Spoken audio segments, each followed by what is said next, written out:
Louisiana beer reviews. Golden Pheasant, Zlatý Bažant from, it says Premiový Lízák, I guess that's premium lager, from, this is the Czech Republic. This is made by Heineken Czech Republic brewery, but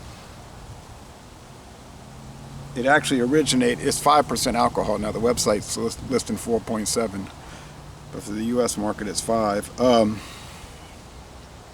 It originated in Czechoslovakia in 1969, but in Slovakia, and then Czechoslovakia and Slovakia broke apart in 1993, and so the main brewery is in the Czech Republic, in Slovakia, Slovak Republic. They got bought by Heineken in the mid-90s, and Heineken has breweries in Poland, Czech Republic, around, of course, the Netherlands, Mexico, and so forth. So it's the same parent company, Heineken, brewing this Slovakian beer in the Czech Republic, right, to make that cleared up. It says originally Slovenska receptura z Hurbanova. And I think Hurbanova is the original brewery that they built in the 1960s. Okay, good date there, and a 500 milliliter can. Thank you, Douglas in Virginia, for sending this to me. I had reviewed the bottled 330 milliliter bottle version, and I found it here in Metairie, Louisiana. It was terribly out of date, unfortunately, so I couldn't get the good flavor of it. But then I went back to find a fresh bottle later, and it was gone. I never saw this again in Louisiana, unfortunately, but I would like to. So Douglas found this on one of his New Jersey road trips, and where they get a lot of Central and Eastern European beers, especially Polish. Okay, it's a little too breezy out here, and it's cold, about 47 degrees.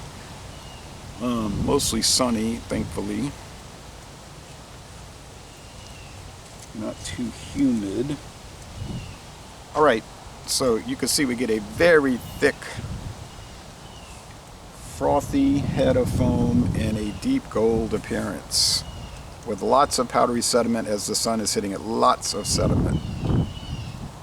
It looks like dust, really.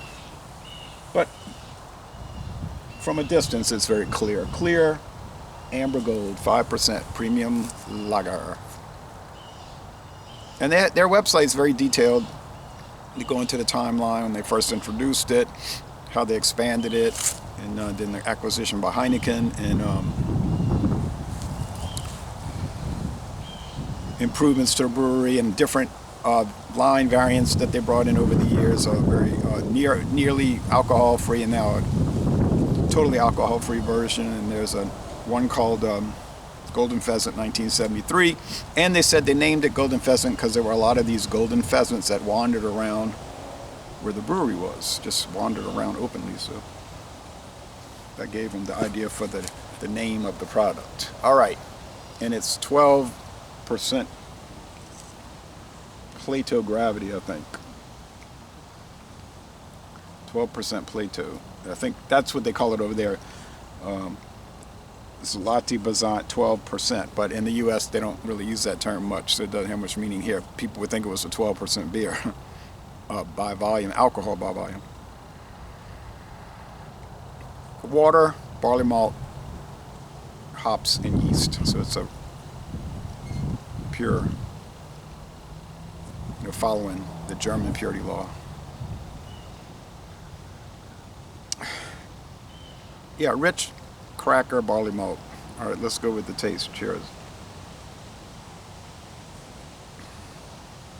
I guess it would probably, talking about Germany, it would probably come across very similar to the Paulaner or Munich Helles, the golden one, the gold label.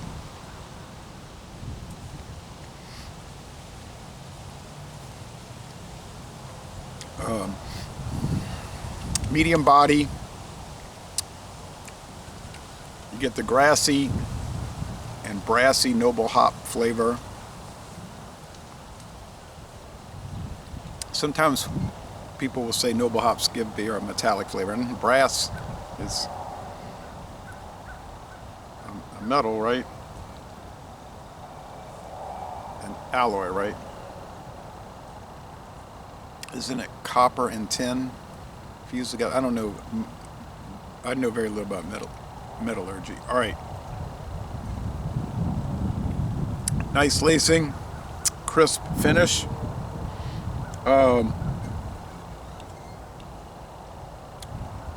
It's a great product, and I was looking at the Heineken Poland, Heineken Czech, because they own Zviech, and this one, and the Slovak website, Zlatý Bažant, and they don't have any super strong beers. And I was reading an article, they were saying the Heineken owner was saying, it's a family-owned company, we're never going to sell super strong beer. We just want to sell finely crafted beer.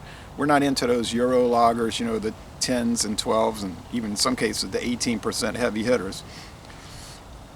It's just not what they care to do. Now, Carlsberg over there in Denmark, they have a different approach. They do have some 10.5s and even up to 12 percenters, but they're very common to have Carlsberg Elephant 10.5, the Super Brew, Special Brew I think it's called, which is you can get it at like 10.5. We don't get those in the United States. We get super strong 10% beers. They're usually very low quality. Talking about like lagers, like Earthquake. Yeah, it's 10%, just doesn't taste good. Okay. And if you do get the 12 percenters around here and 13.9s, they're always flavored beers to try to mask, you know, the nastiness. But Earthquake 10 is the only one I can think of that's unflavored, just a regular beer. Using adjunct, you know, corn or rice, but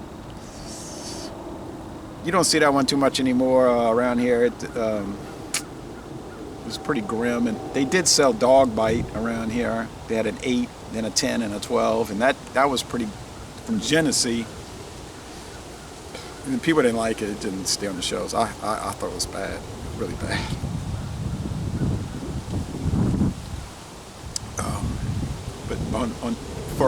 But that's their philosophy, making low, you know, mid-range to low alcohol beers, no super strongs. Well, that's fine. And they do a great job. Did they change anything when they took over this brewery? Change the recipe, cheapen it, make it lower quality? I don't know anything about that. Tastes great to me right now. I'm gonna go 9.5 out of 10. I don't know what they scored on Beer Advocate and Rate Beer. I don't recall, or Untappd. I'm almost certain it's not going to be anywhere close to a 9.5. You know, an A. It'll probably be like a C, like it's okay, you know. But sometimes Rate Beer will be like it's a 78. It's okay. But then they'll say in the style it's a 95. Meaning they don't like the style, but if you just have to drink a Euro lager, which as we all know, are no good, that would be their attitude, then we will admit that it's an A in the style. I can't get this hat adjusted right, but what they're saying is the style is bad, as if there's such a thing as a bad style of beer, which there isn't. New Orleans Saints. Okay. So that's it. Thank you, Douglas, once again for sending this great beer to me. And I would like to get some of their Golden Pheasant variants, but don't think that's going to ever happen. There is a dark version, which they say on the website they add sugar to it. Maybe like browned sugar to give it that, because it's not a high alcohol. It's only like 4.9.